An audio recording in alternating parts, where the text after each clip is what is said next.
ES8提回家以后，这个实用的小配件一定要安装。像咱们原车无线充电面板这个区域，全部都是这种植绒的。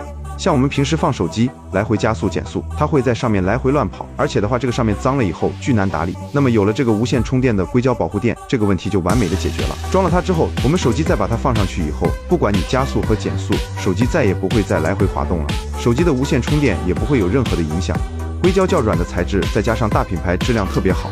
需要的车友们呢，可以到左下角链接，按照咱们自己的车型以及类型颜色去选择就好了。